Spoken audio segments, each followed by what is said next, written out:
Just gonna wait. We're gonna wait one more minute and get started.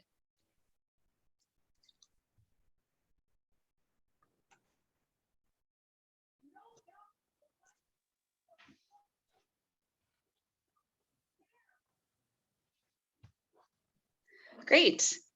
Well, welcome everyone. Thank you for joining us this morning for the webinar training, Developing Your Trail Eyes. This webinar is part of a series of virtual and in-person trainings hosted by the Superior Hiking Trail Association with the support of NOAA, Office of Coastal Management Funds, that are made available through the Minnesota DNR's Lake Superior Coastal Program.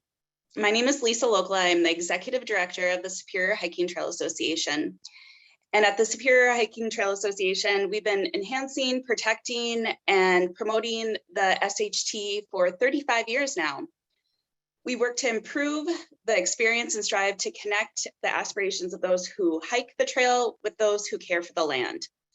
The Superior Hiking Trail Association leads the charge by harnessing the power of our volunteers, many of you represented here today, supporters, partners, and hikers, to break down barriers, engage participants, and create deeper relationships between people and nature. So we are so excited to host this webinar today. There has been a lot of people who want to give back to the Superior Hiking Trail and volunteer their time to ensure that the trail is here now and into the future. This training is a great first step to understanding the basics of how to what a sustainable trail looks like, and who better to help us do that than Tim Malzhan. Trail Eyes LLC owner Tim Malzhan has over 20 years of experience in trails. He is a well-known designer and builder of resilient and imaginative trail experiences, and has been a huge help through the launch of the Superior Hiking Trail Association's Trail Renewal Program. His commitment to sustainability has been one of the aspirations behind our efforts to make the Superior Hiking Trail as sustainable as possible. He has led several of our trainings for our volunteers and our staff, and most recently completed a really cool trail project on the Split Rock River Loop. And we're really excited that he could be here with us today. Before we get started, just a few announcements. We are, I would say, still newbies when it comes to virtual events. If you're experiencing any issues, please feel free to drop a message in the chat. Our Communication Development Director, Matt Kraska, is behind the scenes today, making sure everything moves smoothly. And while we can return to some in-person events with the Superior Hiking Trail, we found that these virtual events provide a greater access for our members and our volunteers who live all over the place. So likely in the future, you'll see more events like this provided by the Superior Hiking Trail as we work to reduce barriers for folks to learn and experience the trail. The Superior Hiking Trail is a nonprofit that relies on the generosity of our trail users and volunteers. So if you aren't a member, please consider joining. And if you are a member, please check to make sure that you are up to date on your membership. Your support goes a long way.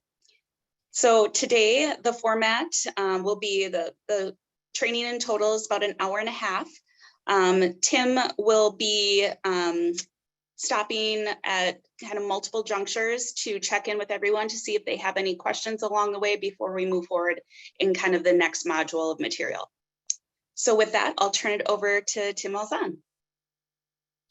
Well, thank you very much, Lisa, and I'm really happy to be part of this series with you and the Superior Hiking Trail Association. And thanks, folks, on the webinar here for starting off your Saturday morning with a look at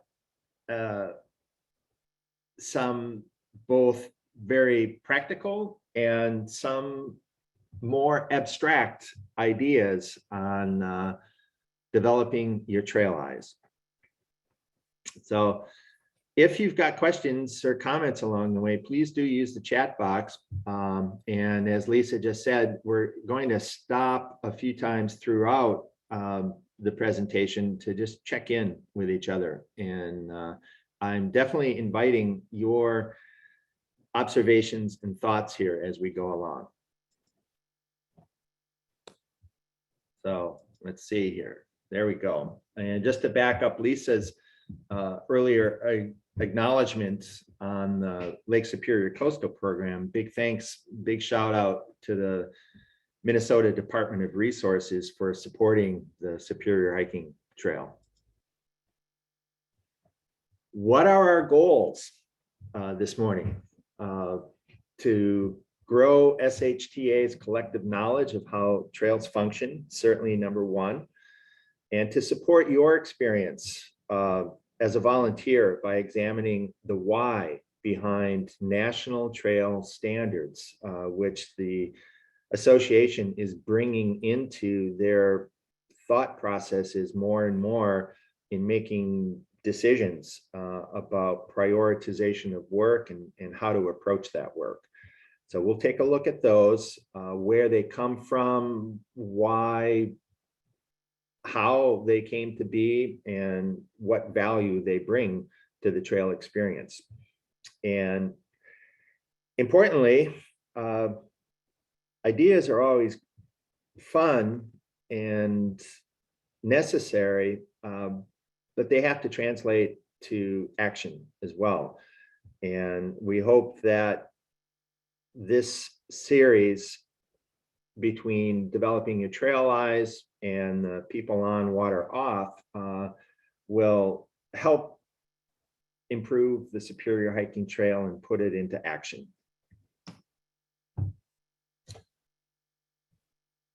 The overview of today's presentation is to ask, well, what does trail eyes mean? And is the whole greater than the sum of its parts? As mentioned, we'll look at trail standards and points of reference to refer to. We'll see examples of trail classifications and talk about performing trail assessments. What is the need to know information that the association staff needs to have to make improvements and prioritize work on the Superior Hiking Trail, as well as generate additional resources, as in funding, to do so. And then I'd like to try to bring it together with a recap and end up with tips for developing your trail eyes.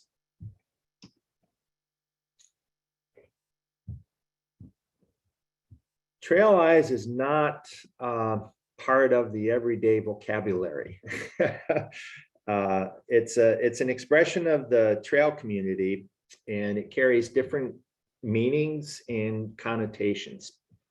I think of trail eyes as having sort of two skill sets. One is very practice-based, and one draws upon more abstract ideas, such as aesthetics and philosophy, conceptual approaches to the land and human interaction with it. So both of these spheres of understanding, if you will, are really important to building and designing and maintaining trails.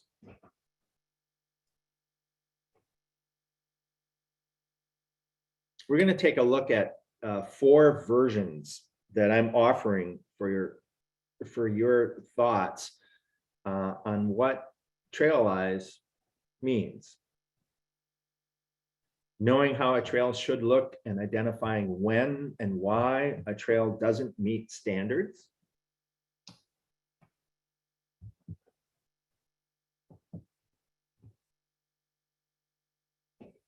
Having a heightened awareness of trail design and maintenance issues.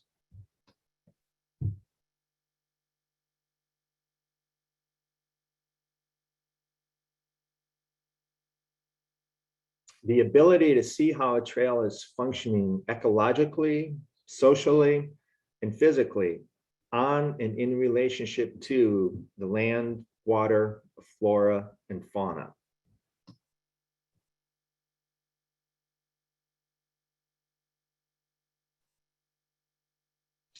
And lastly, trail eyes are not our eyes. They are pre-existing eyes. It is the wisdom of trees, the strength of stone, a dance with the ripples of a tide, centuries still to come. Let's take a look at each of those versions. You won't find these versions through Google or in any dictionaries, but they're more of a grassroots approach, and things that I've either formed or sort of modified over the last 30 years. And the whole of these versions is definitely greater than the sum of any one of its parts. But if we think of trail eyes and making trail improvements by knowing how a trail should look and identifying why it doesn't meet standards, I think we're off to a really good start as trail stewards. And that start can work for many years for each of us. The caution that I would throw out to you about that version of what trail eyes is that there's an assumption included in it that how a trail should look is conclusive, and what we need to guard against in developing our trail eyes is not having a flexible system of thought or importing our views onto what a trail should be. Instead, what I'm advocating for is more of a floor to ceiling view, or like a picture window that's floor to ceiling, and using objective measurement techniques to avoid a small studio apartment, single window pane kind of perspective.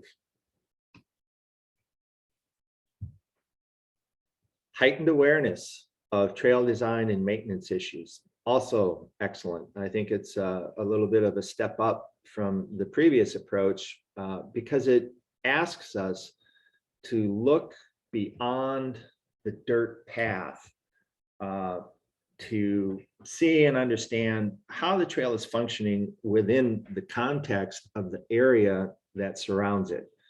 And that is really, really important to gain a broad understanding of what is actually happening, to understand root causes creating visible symptoms. Stepping back is a very important tool to have in our skill set.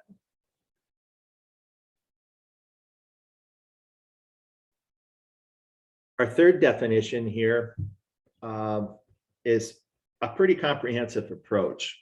And what I really like about it is that it asks us to do research and gather more information, including seeking out subject matter experts and using maps and other resources to learn about the land on which the trail exists. So it's asking us to see the big picture, and it teaches us to also learn and use conservation specific themes and trail specific vocabulary. This trail specific vocabulary and conservation themes resonate with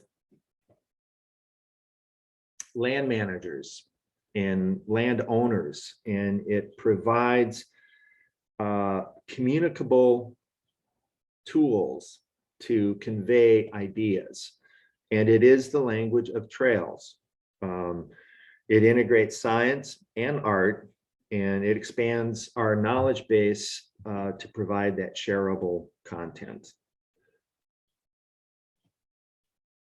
So this is a really strong approach as well. And then lastly, as you've probably guessed right off the bat, this is way on the abstract side of things, that trail eyes are not our eyes. The trail eyes are pre-existing eyes.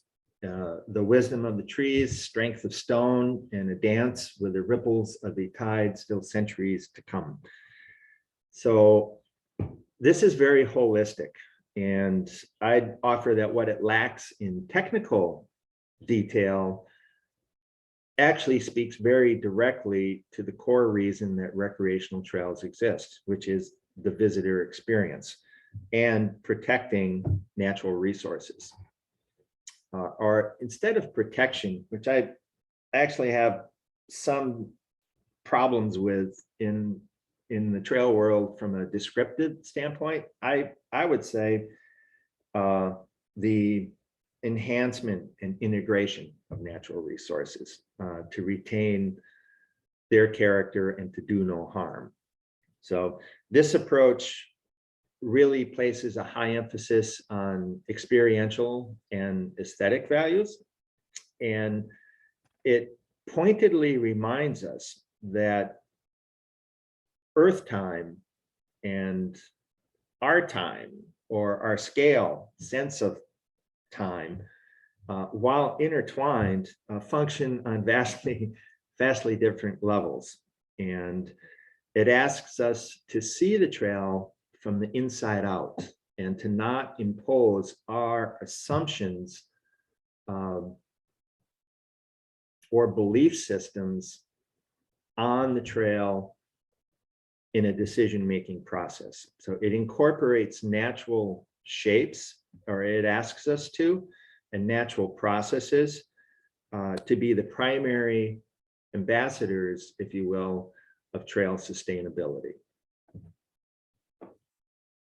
So with that, I'm going to just pause for a minute, and maybe Matt, I'm not looking at a chat box, or I'm going blind here. I'm not looking at myself or participants. So if folks would like to unmute and offer any feedback on what Trail Eyes means to you after having seen these 4 different alternatives or ranges of what it might be, I'd like to hear it. I'd like to hear from you.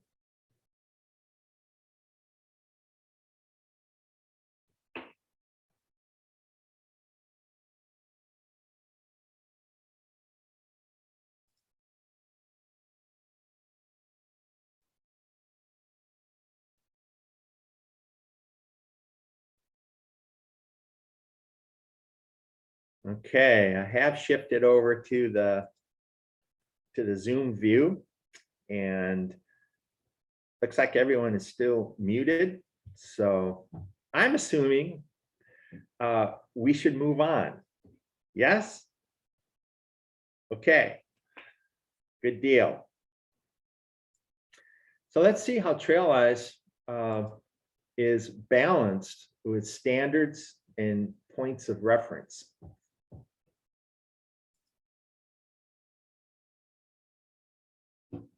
The recreational opportunity spectrum, boy, it sure looks dense, doesn't it? And this is just the barest slivers of what the recreational opportunity spectrum represents. And don't worry, we're not going deeply into the weeds here. I just want to bring it to your awareness and give you a little background about its purpose. In brief, it was developed back in 1974 by the United States Forest Service, and federal and state and county and local agencies nationwide have adopted this framework to assess and plan and manage recreation and natural resources.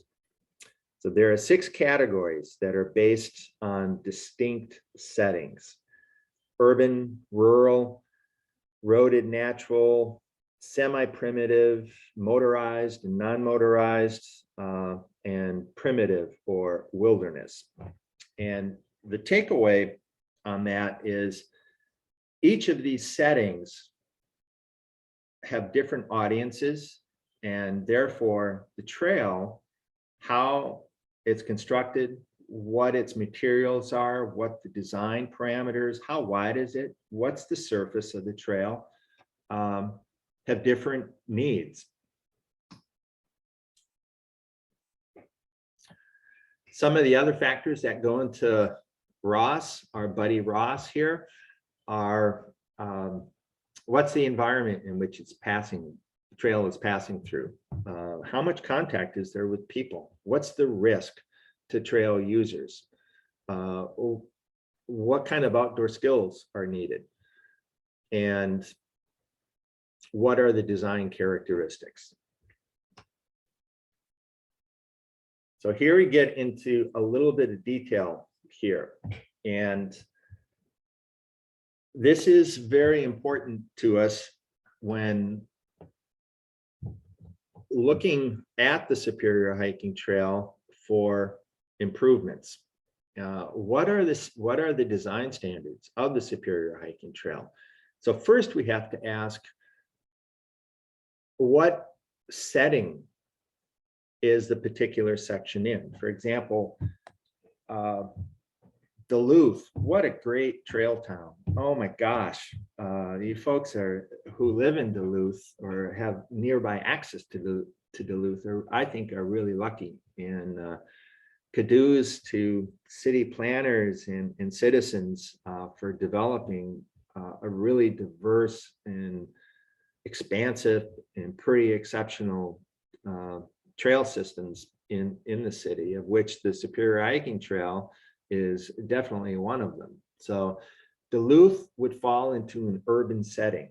Does that mean that the Superior Hiking Trail needs to be 4 feet wide or 6 feet wide and aggregate surface through Duluth? No. The 3 standards that we're looking at, urban, rural and roaded natural, and semi-primitive, are not hard and fast boundaries. There's a lot of bleed around the edges, so to speak, between them. And the takeaway is that the trail needs to fit its setting to meet the needs of the intended audience. But as we look at trail improvements, whether that's from Jay Cook Park or in the city of Duluth, next Saturday at this time, we'll be on Skyline Drive if you're taking part of the in-person sessions that are associated with this presentation. And versus if we're up by Canada or on the far northern regions of the trail in the Superior National Forest or Tataguchi State Park or Split Rock, many different places. So the trail will have different design parameters as it moves throughout the course of its 300 plus distance. The construction design standards are a very good reference that has been developed over about the last 90 years and is continually being refined. Slope is critical to sustainability and trail grade in particular. Trail grade being the percentage of rise and fall over a given distance of the trail. And these have immediate and direct impacts on the sustainability of the Superior Hiking Trail.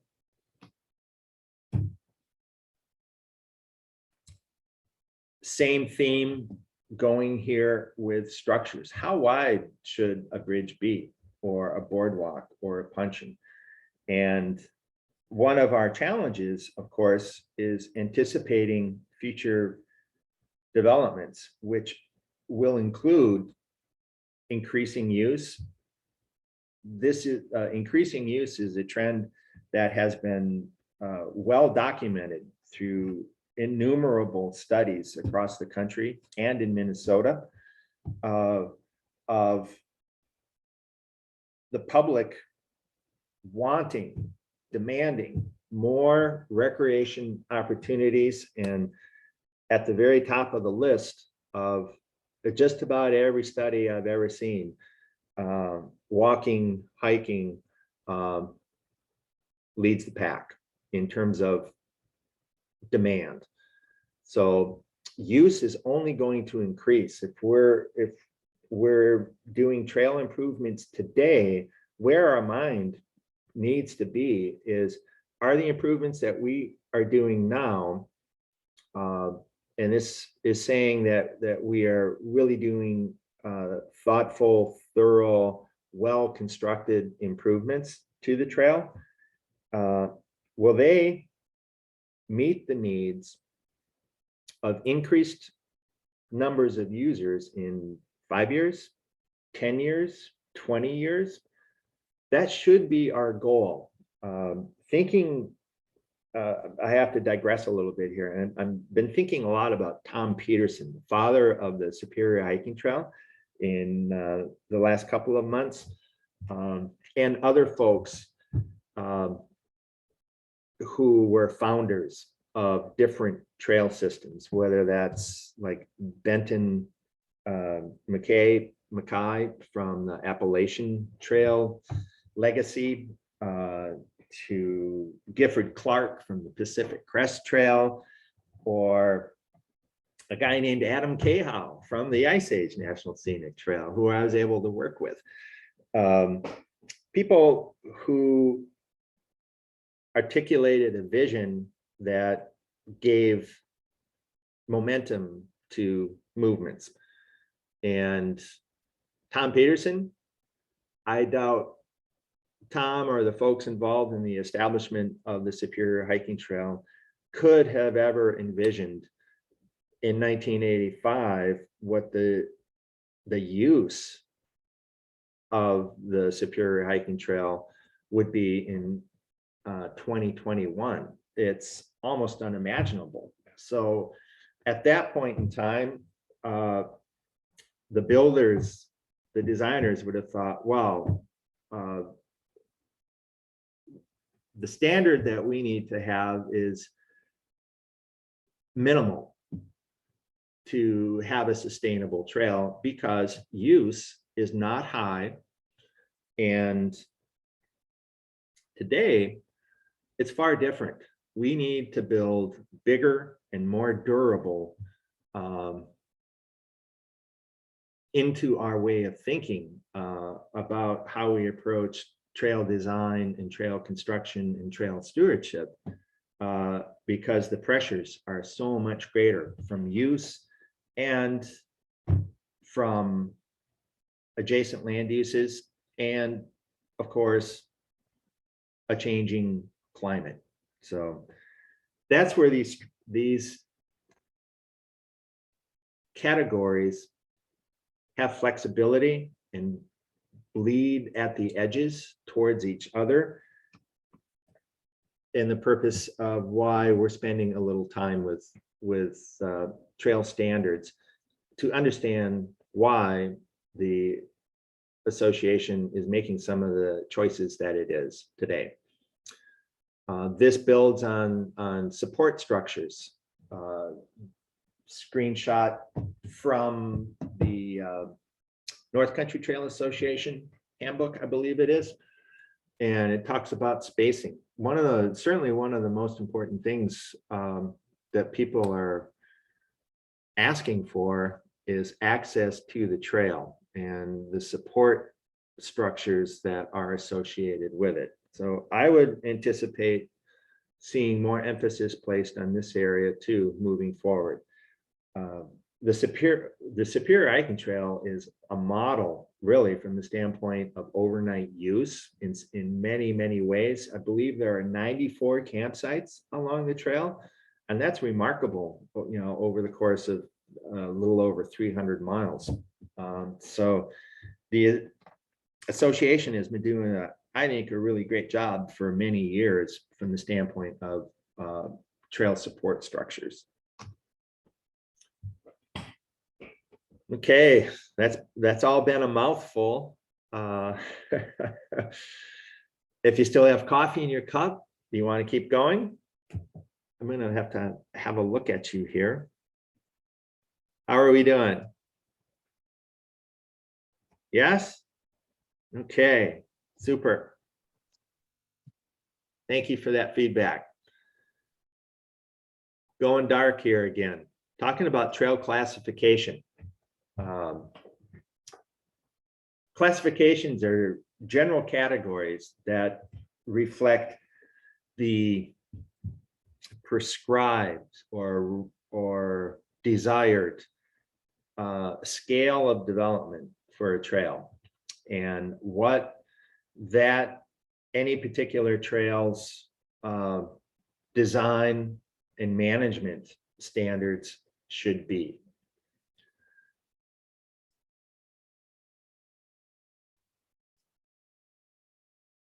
Coming up next we're going to have a look at some pictures from the Forest Service that describe a class 1 trail, which is minimally developed, all the way up through class 5, which is fully developed.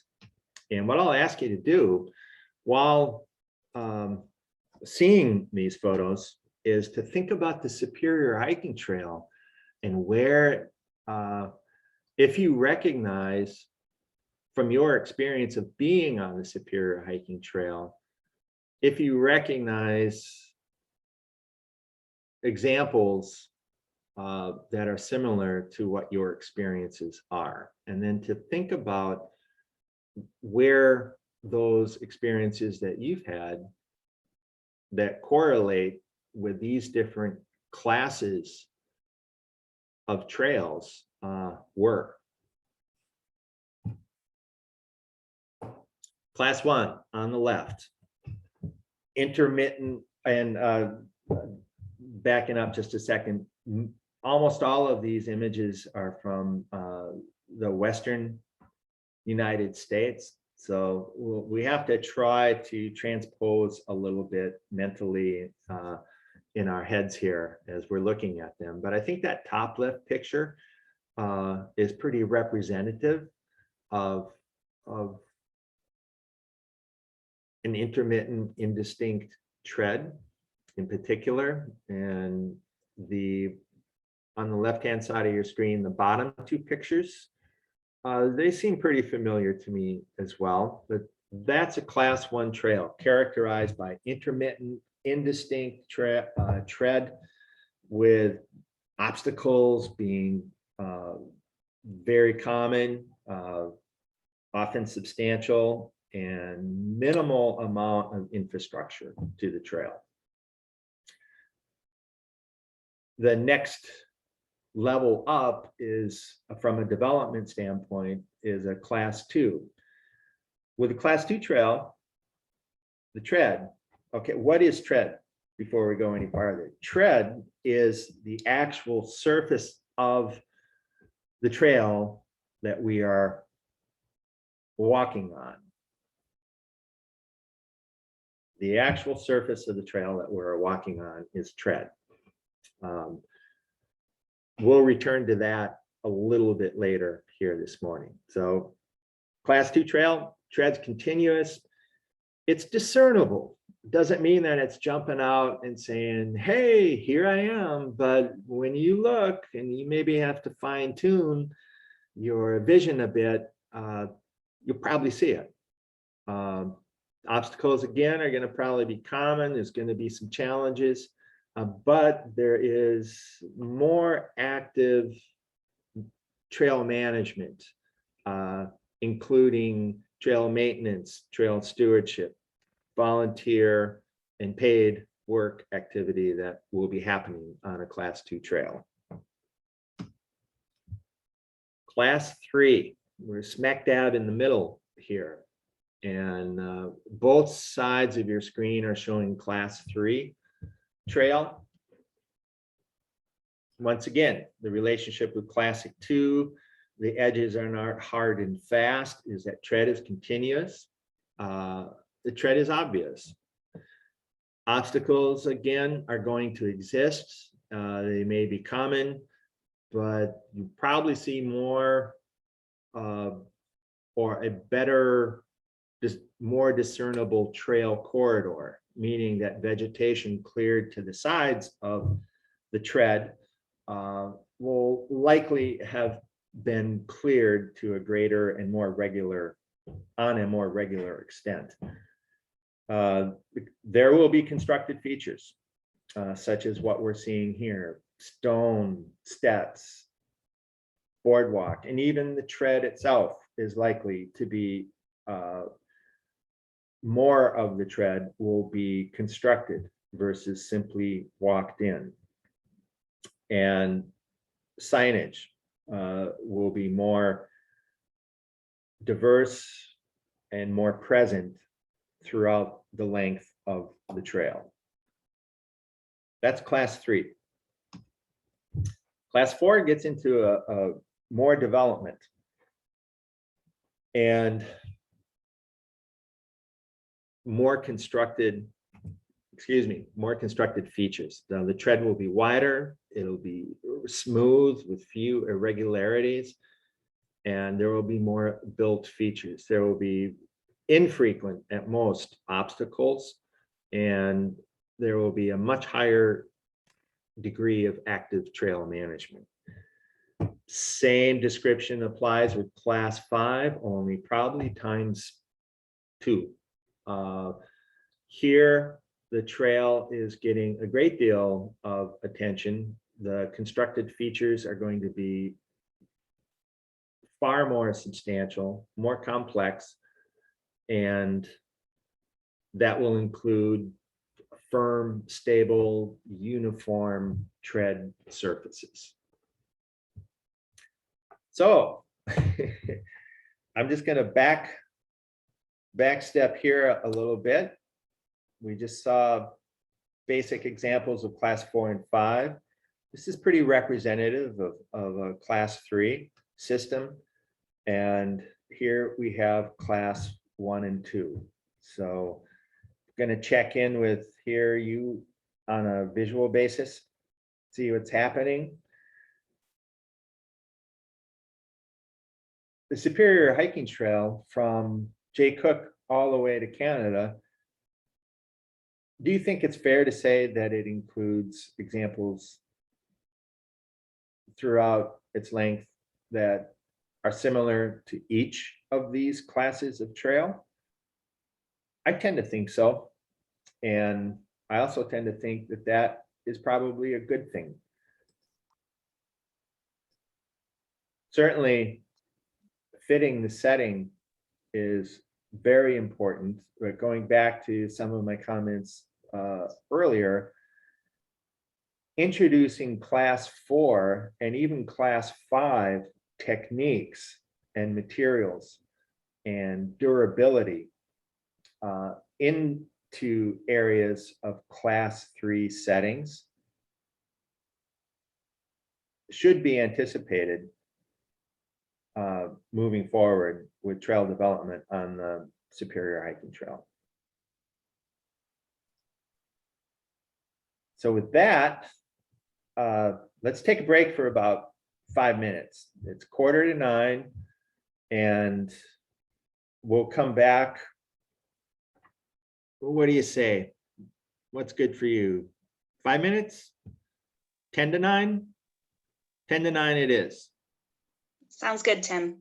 All right, great. And if anyone has, instead, if you don't want to pause and you want to ask a question, this is a really good time to do it. Or if you don't want to ask a question, but you have an observation, those are very welcome too. So let me know if so. See you in 5 minutes. It looks like Candace has a question. Yes. Her question is class 5 considered ADA accessible? In most cases, it's not a requirement of class 5, but given the characteristics of class 5, there's a high likelihood that it would be. And Candace, a similar question was asked at last night's session. And if it's all right, I'd like to return to touch on accessibility when we get to the recap. But in brief, until then, accessibility depends a whole lot on having a firm and stable surface. That's the key thing. And also how if creating a trail to be accessible significantly alters through the manipulation of the landscape, the actual character of the landscape itself. So we'll talk a little bit more about that as when we get to the recap. But thank you for asking.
Hey, Tim, this is Matt. It looks like Sarah had a question. She put it in the chat box if you want to take a look.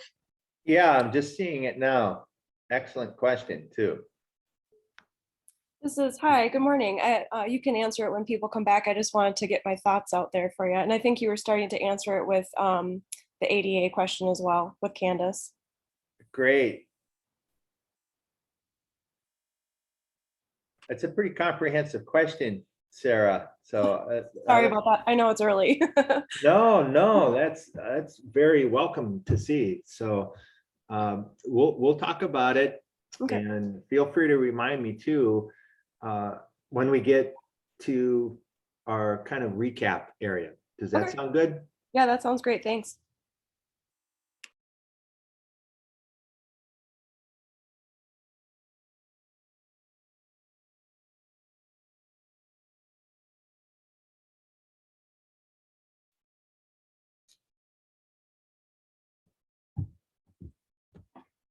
Well, it looks like folks are drifting back in here, which is good. Matt, do you think it's time to get started?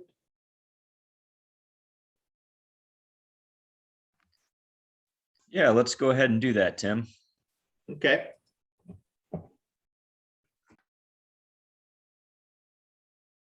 So while we had a break, we had a really good question come in, and we'll talk about that during our recap. So continuing on with our next topic, which is trail assessment. And what trail assessment speaks to is evaluating existing sections and pieces of the Superior Hiking Trail for needed improvements and what those improvements might entail.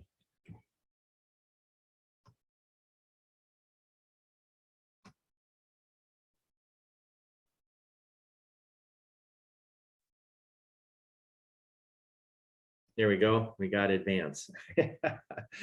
So trail assessments, you'll be hearing more about from the staff in the months to come, I believe, in terms of specific processes and how to report problems.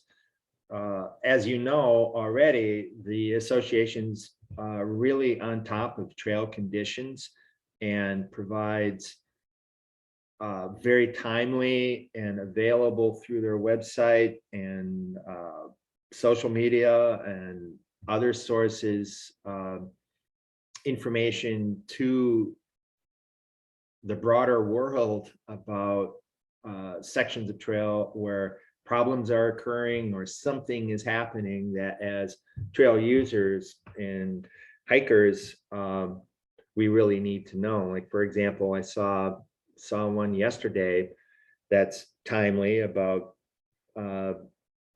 no parking at Kimball Creek for a trail construction project that's happening next week.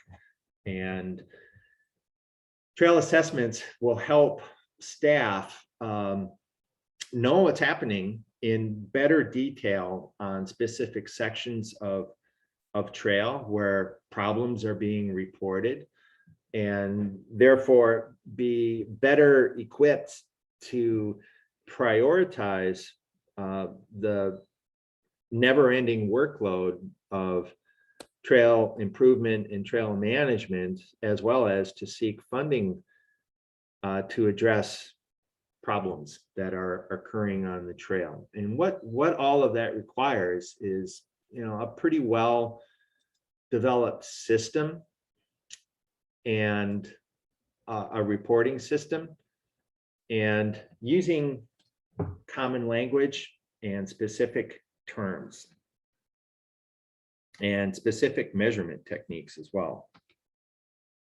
So we're going to just have kind of an introduction to those terms, techniques, and processes. So what's needed? In a nutshell, it's a description a clear, succinct description of what's happening, what is the problem that you are identifying, and what might be creating that problem. This is where stepping back, looking past the symptom to the cause, helps to make decisions, helps to understand what's actually happening with the trail on the landscape. We need clear photos, front views, side views, rear, overhead views, photos that show the problem in context with the broader area around it. We need measurements, length, width, and height. For example, if we're reporting a problem on that concerns a boardwalk, we need to know how long it is, how wide it is, how high it is above ground, if at all, or is it sitting directly on the ground, and what material is it made of? I mean, is it pressure? Is it dimensional lumber? Is it native timber? Or what does it consist of? And of course, we need to know where it's located as accurately as possible, and how far it is from the nearest access point. All of this needs to be communicated with SHTA staff, and staff's advised that the email to use to do so is info@superiorhiking.org. So that's the basics: a clear description, photos, not too many, but enough to augment your description. And photos, of course, are worth 1,000 words, as they say. And where the heck, as accurately as we can, it's located and what the problem consists of. What you're seeing on the screen now are two kind of older school samples of assessment, trail assessment forms. And what I'd call your attention to is not necessarily the particulars, but take a look at what they're asking people to report on. On the left-hand side, in particular, the third paragraph down, trail condition, this one calls out something that we always need to bear in mind, is that language that, or words such as, it's really nice, or man, is it rough, or yeah, it's good, or it's not so good. They don't really tell decision makers a whole lot. It's not specific, and the language that we're using needs to try to be very objective versus subjective, and be very descriptive. Accuracy is important. That's what really strikes me on this. And it's also, this isn't really, this goes like, this kind of an assessment has been in the vernacular for probably 40, 50 years, maybe more. But what I still like about it is that it includes weather, as well as time of day. What was the weather when you were there at the time of your site visits? And hopefully you're making more than one site visit. You're probably making multiple site visits. If there's something that you really feel is a problem, you need to see it multiple times, in different times of day and in different weather conditions. So those are all things to document. So it's sort of like keeping a diary or a log of your site visits with a specific format of things that you are trying to capture. So the one on the left is a starting point. The one on the right is actually more contemporary. It's been in use for the last 10 or 15 years. And it comes from the International Mountain Biking Association. So location, what is the problem?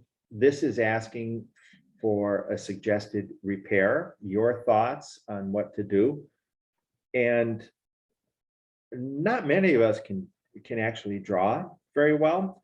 I certainly can't, but the request on the assessment and repair sheet on the right-hand side, it asks for a sketch. And I think that is a really good exercise for us to do if we are making an assessment, because most of us are not draftsmen or artists who can draw. It puts us into a place and a framework that's outside of our comfort zone and makes us work harder to try and depict in a language other than what we typically use, a way to express what's happening with the trail. So I highly recommend giving it a try. Sketching has been very helpful to me over the years in understanding possibilities, arriving at alternative solutions to both new trail development and existing trail improvements. So I like that quite a bit and recommend that technique. Here's a snapshot of a trail assessment report that I did for a county natural area in south central Wisconsin that was or is owned and managed by a county government, county parks department. Very popular. Land base is not big. Maybe I think it's only about 120 acres. There's a trout stream that runs through it, very steep and sized topography surrounding that stream, and then it kind of flattens out to the property boundaries. And people love it. Yet the trail does not get a whole lot of its maintenance attention. And to the county's credit, and to a citizen advisory group's credit, that was been really barking at the county to do something. They brought me in to assess what was there and then to make recommendations in regards the prioritization of what should happen and alternative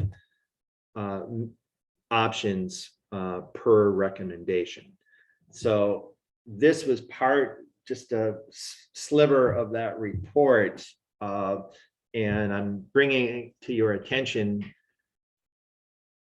to look at the yellow area on the screen. So from the left, trail number 6, this particular case, the county thought there was about 1.5 miles of trail on the property, but in fact, there were closer to 5 miles of trail that have developed informally from users trying to get to where they wanted to go, especially to water views and to the creek. So that was my first step, not any kind of decision making, just objective fact finding about the trail system. And that applies to a problem area of trail that we are assessing. Just be objective, just use terms or the measurement techniques of length. Where does it start? Where does the problem start and end? How much use is it seeing? In this case was important. Measuring the trail grade, and we'll come back to that as to how you can do it. What is the tread width? Using a tape measure. What are the problems? Describe them as best as you can. Are there constructed features, or is a constructed feature the problem? And any other notes that you feel would be helpful for decision makers and colleagues to see. Objective, that's my takeaway on this one. So we looked at a couple of old school log sheets. We looked at one brief example of formatting, but guess what?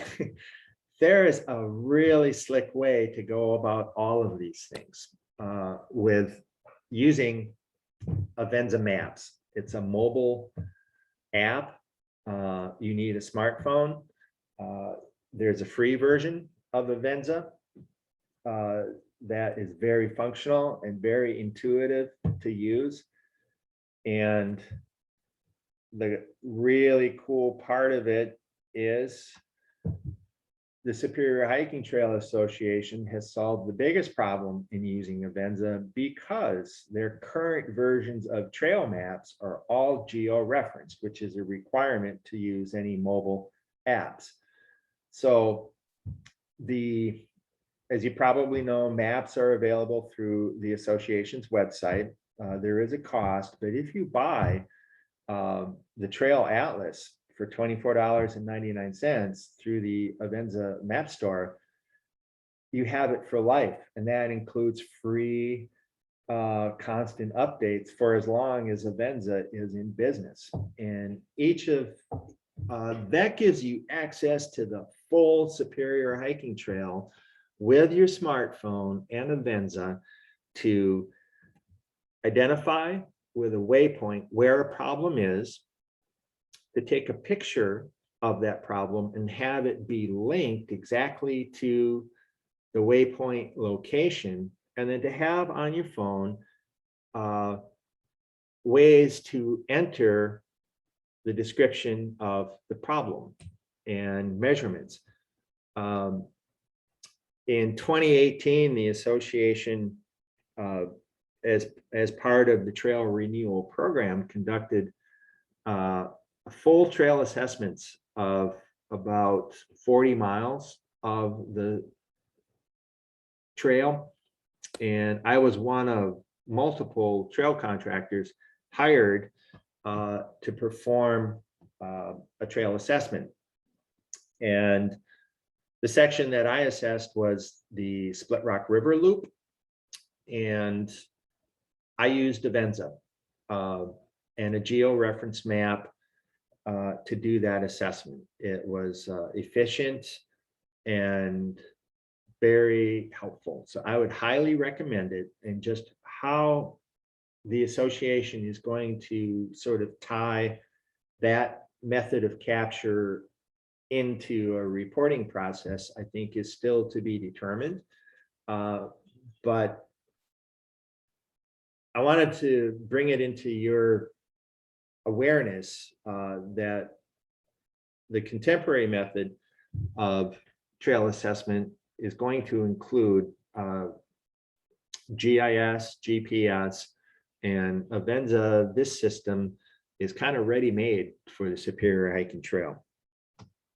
I highly recommend it. So, a recap, where have we been so far in the presentation? We've talked about what trail lies are. What are ways of seeing and looking at the trail, how that relates to the trail experience.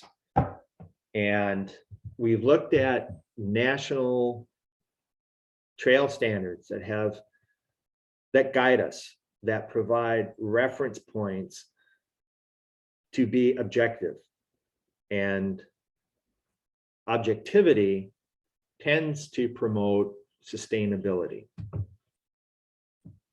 It's a way of thinking beyond, or it's a way of standing on the shoulders of people who have come before us and subject matter experts who have devoted their lives or are devoting their lives to the various spheres, from ecological, environmental, soils, geology, geography, all of the ologies, biology, psychology, physiology, all of these elements go into trail, and that's where trail standards come from.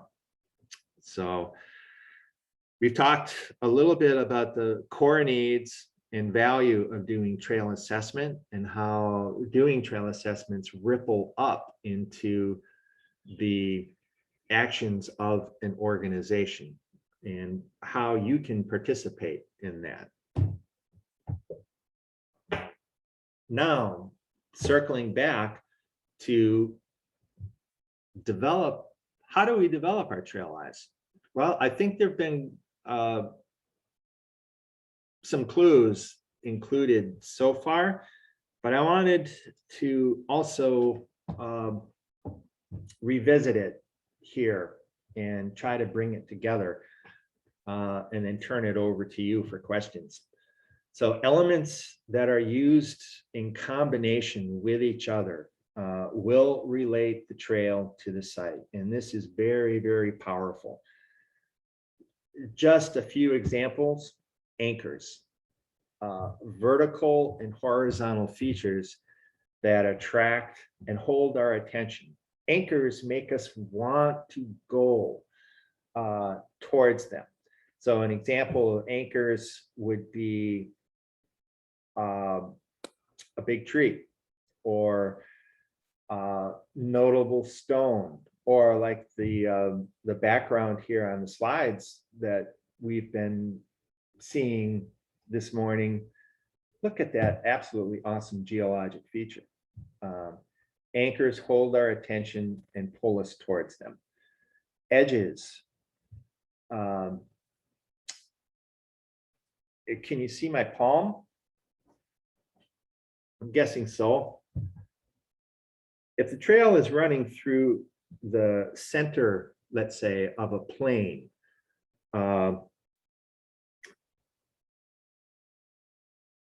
it may have the sense of lacking purpose. If instead it takes the edge of that field or that plane, it has the advantage of tension. We can see both into this area as well as the area adjacent to it. They may be distinct from each other. The edges add tension, and whether the edge is natural or whether we construct it, it will shape and help vary sight lines, and that variety of experience as we move through the landscape visually adds interest. Gateways. Gateways are features to the side of the trail that create a sense of passage and distance. The gateways can consist of both anchors and edges. Gateways pull us forward. They give us more of a sense of purpose as we move through the landscape. Purpose and variety of experience to the trail, playfulness, anticipation, surprise, and flow. These are all features, whether it would be a new section of trail, such as the gooseberry or gooseberry, as I heard quite often the last few weeks. That new section of trail, which is closing a gap that was created when trail right-of-way was lost a few years ago. It's all a new section, or most of it is a new section of trail. So that's a great opportunity to introduce playfulness, surprise, flow. And I'm excited to see what the association has done with it. as it moves along. So that's with new trail development, but for the majority of the work on the Superior Hiking Trail, it's going to be happening within the existing footprint. Does that mean that a 5-foot shift or 10 or maybe even 50 feet on either side of the trail is not permissible? That's all to be determined in the trail development, project development stage with the landowners and the association staff. I'm sure that small shifts within the existing alignment is good practice for sustainability. And that's going to bring in more opportunities to introduce these features as well. And even within the existing footprint, here's an example. Have you been anywhere on the trail? And in your volunteer experience on trail, have you ever done a reveal or experienced a reveal of a feature that has been there all along, but you never really noticed it until you did some corridor clearing, some cutting of removal of brush. That and constructed features that we may do in the feature of stonework in particular, of slight realignments to create edges and anchors and gateways, are ways to develop your trail lines. Reading the land is very much a core function of trail lines. And what we're looking for is control points, features to incorporate or avoid. Rooms, we can create rooms. Think of rooms as if somebody's coming over to your house or you're going to someone else's house. Let's use that one instead. You go to the front door. You're allowed entry into this person's home. Let's say you come in to the kitchen. Okay, the kitchen has a function and is a really important part of the house, and it's one type of space. But then you move into, let's say, the living room, and that's got a little different function. So each of these rooms we can think of as being on the trail as well. And in fact, we can very much enhance through the recognition of our trail eyes these different spaces to create the perception of entering or passing into a new and distinct space while traveling along the trail. And that adds so much more playfulness to the experience. Contours, following contours creates a sense of passage and distance while we are on trail. Two terms to keep in mind: undulate, which is a wavy, curving form that happens in a series, and meandering, which is to take more of a winding course. These things are design elements that I'm just describing that are part of reading the land in order to understand what the features of the land are that we're trying to interpret. And with that, I'm going to leave you with a quote from Marcel Proust, that the real voyage of discovery consists not in seeking new lands, but in seeing with new eyes. The land is probably not changing dramatically in our life experience, but what we can really affect positive change with is how we are viewing it, how we're learning about it, and that relationship of trail and land to the human experience. So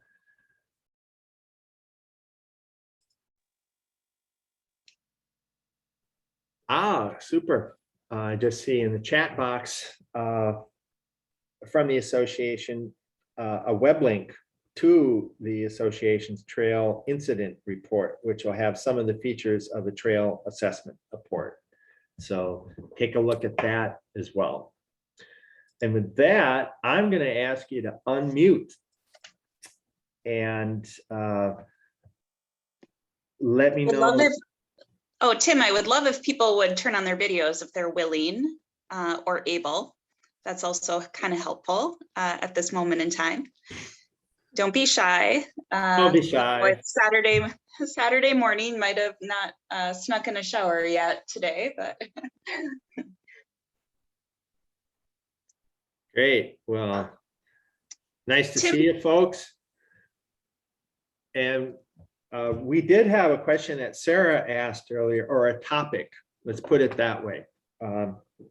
Think of this part of the session as being a chance to talk topics, whether that's questions or ideas. And Sarah, are you, looks like you're here. Yes, here. thank you. Could you just repeat your question for the group, please? Sure, yeah. So I loved the higher classes and the lower classes. I had never seen that before. So, but then I was thinking about the trail eyes, the 4 different kind of thought processes that you gave us in the beginning. And my question is just, when is the right time to use higher classes versus lower classes? Because I can see getting people on the trail and the stability of the trail for certain persons is very important, which would be more higher classes, but also then try not to manipulate the nature too much to keep its kind of integrity, being like the lower classes. So who decides and how do we decide, whatever. So. Okay. When is the right time? I think first, just recall that the classes of trail are based on setting and the user groups. So user group in our case includes day walkers, long distance hikers, runners, fishermen, hunters, people out trying to learn about mycology and finding mushrooms, or people looking to learn more about geology or hydrology, all kinds of motivations. And the consistent theme of all of our trail users on the Superior Hiking Trail is that they're on foot, whether it's snow covered or dry land. So fitting the trail to the setting is very important, and fitting it to the setting so that it is sustainable. So right now there are many miles and systemic problems of the Superior Hiking Trail that are not sustainable, and they are largely due to steep grades, and that is something that we can adjust through trail alignment that doesn't detract from the character of the landscape. In fact, it will enhance it, because straight shapes are not natural in the outdoor environment. And many of these point A to B kind of trail sections or pieces of trail sections are unnatural. That's us saying, I'm tired, or I'm just going to get there, I'm impatient, versus taking a more curvilinear approach, which is going to add more features to the land. So the level of development, generally a Superior Hiking Trail falls in a class 3 level of development. As we anticipate future conditions, however, moving to class 4 and class 5 for short pieces or elements of the trail will occur. For example, the project that Lisa mentioned that I was fortunate to lead on the Split Rock River Loop recently, only finished last week, I think. That 180 feet of trail was the length that we improved. And improving that 180 feet of trail involved about, and this doesn't count planning and design time, which was exorbitant, but just the on the ground time included about 18,000 hours to do 180 feet. Or it's not 18,000, excuse me, 1,800. Yes, thank you. Yes, thank you. And what we built was a 24-foot long bridge. We pulled out the existing 20-foot bridge and repurposed it because it was in good shape. It was just way too short for the site. And so it still has many years ahead of it, serving the trail and protecting the environment. And we did a short reroute, and we did a whole lot of stonework to make these features durable and resilient and sustainable.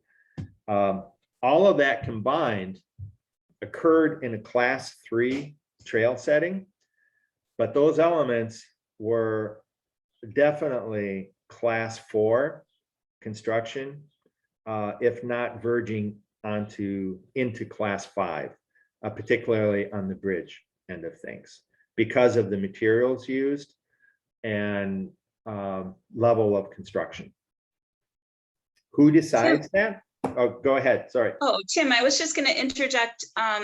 There's two elements too, I think, that come into class designation, and that is land ownership and willingness of landowners. So sometimes we have a very defined easement on a property, and other times we have, a willing landowner or land manager who's willing for us to make the adjustments for resiliency, as Tim mentioned.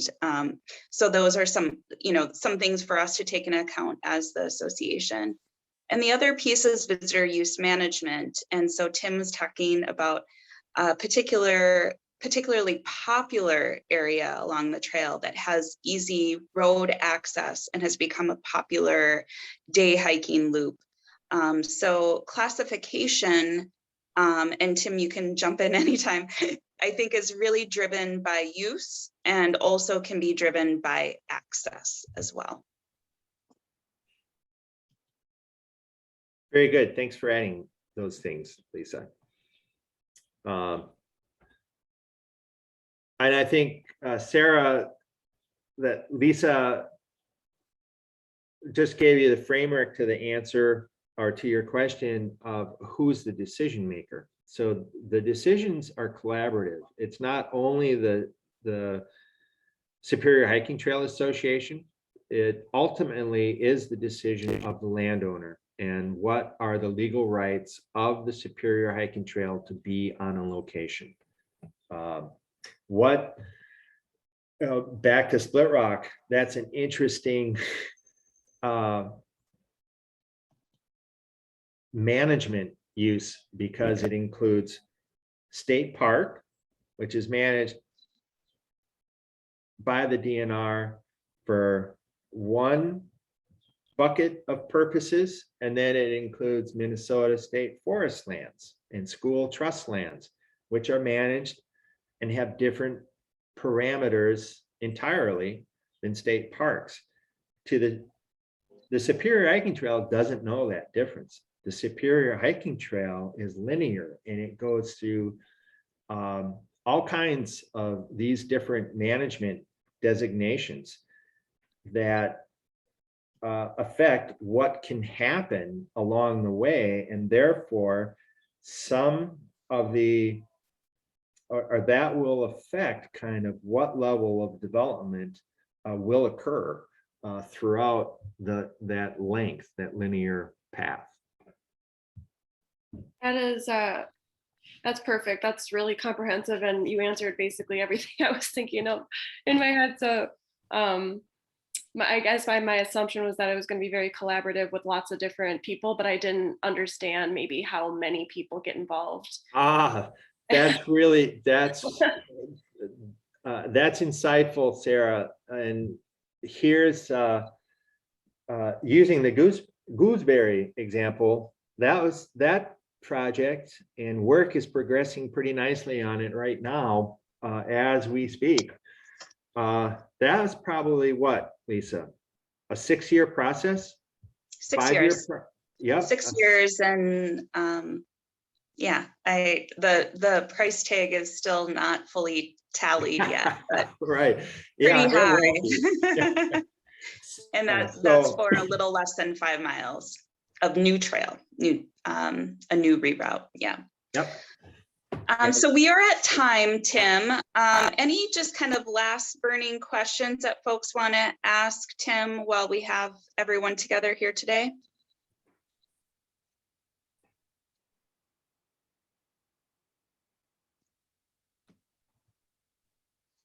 Well, if not, thank you, Tim. And thanks for all of you who joined us this morning to learn a little bit more about developing your trail eyes. In closing, we'll follow up next week with an email providing you links to this training and the other training that was recently held, People on, Water Off. You can feel free to share these with others who might benefit from the information. And if you are not yet part of the association but would like to be, please visit superiorhiking.org or connect with one of our staff, and we'll be happy to help you find a form of stewardship that meets your needs and the organization. So thank you all for joining us this morning. The Superior Hiking Trail is truly a resource for everyone, where individuals connect, discover, and explore nature and connect to themselves and each other. And our association is really honored to serve as stewards and promoters of this treasure. So have a great rest of your weekend, and we look forward to potentially seeing you at one of the upcoming in-person trainings next week. If you'd like more information on that, you can find that online as well. Thanks, Tim. Thanks, everyone. Thank you very much. Thank you. Have a great weekend, folks.